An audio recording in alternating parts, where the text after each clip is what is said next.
Ils sont 55 sous-lieutenants issus de la 35e promotion ordinaire et 376 de la 18e session spéciale. Parmi eux se trouvent 16 centrafricains. Ils ont tous prêté les serments de loyauté et de fidélité à leur pays respectif. Plusieurs temps forts ont marqué cet événement. D'abord, la proclamation des résultats suivis du port des insignes des grades de sous-lieutenant et la prestation du serment de l'officier.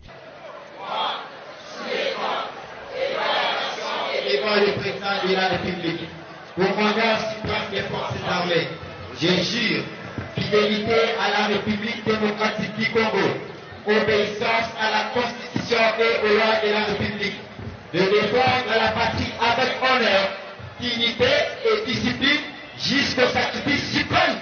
Je prends acte de votre prestation de serment en qualité d'officier des forces armées de la République démocratique du Congo. Mes très sincères félicitations. La prise d'armes marquant la clôture de la session de formation et de l'année académique a été présidée par Jean-Pierre Bemba Gombo, vice-premier ministre, ministre de la Défense nationale et des anciens combattants, en présence du général d'armée Thioué Songesa Christian, chef d'état-major général de FARDC. À cette occasion, Jean-Pierre Bemba a souligné l'importance accordée par les gouvernements à la formation militaire et à la professionnalisation de l'armée.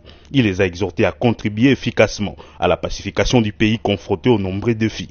Avant de m'étendre sur le bien fondé de l'événement de ce jour, il me semble opportun de rappeler que les FARDC sont une armée professionnelle et qu'il en va sans dire que la formation est le premier pilier, qui puisse être celle des officiers. Ne dit-on pas que la grandeur d'une nation dépend de la qualité de ses officiers? C'est donc un moment historique dans la vie d'une armée. C'est un symbolique. La 35e promotion ordinaire et la 18e session spéciale terminent leur formation au moment où la République et son armée sont confrontées à un défi majeur d'insécurité à relever. Oui, le pays fait face à un conflit armé de haute intensité. Contribuer à sa pacification, tel est le défi qui vous attend. Tel est le défi qui nous attend tous. De son côté, le chef d'état-major général de FARDC a appelé les nouveaux officiers au respect des valeurs, de l'éthique et de la déontologie militaire. Pour le général Thioué, cette formation met en évidence la vision du commandant suprême et les efforts du gouvernement pour le renouveau et la montée en puissance des forces armées. Je voudrais rendre un hommage mérité au président de la République, commandant suprême de nos forces armées, pour l'intérêt particulier qu'il ne cesse de manifester pour le développement de la formation de militaires dans tous les domaines de fonctionnement de notre armée. En effet, la cérémonie de cet événement historique traduit l'importance et la place de choix qu'occupe la formation des cadres dans nos forces armées.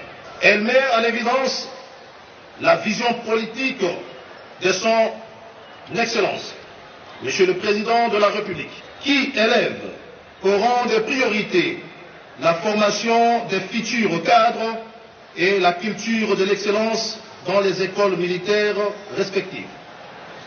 Chers lauréats, aujourd'hui que vous avez fini votre formation pour amorcer la carrière militaire, vous devez vous débarrasser de toute compromission et surtout de toute lâcheté pour pouvoir conduire les hommes sous le feu, autant que dans toute autre circonstance, et résister jusqu'au sacrifice suprême. C'est seulement à cette condition vous construirez un leadership efficace et durable dans la carrière qui sera la vôtre soupe à travers le territoire national. Après la remise des cadeaux aux lauréats qui se sont distingués, la prise d'armes s'est terminée par les défilés traditionnels des heureux finalistes.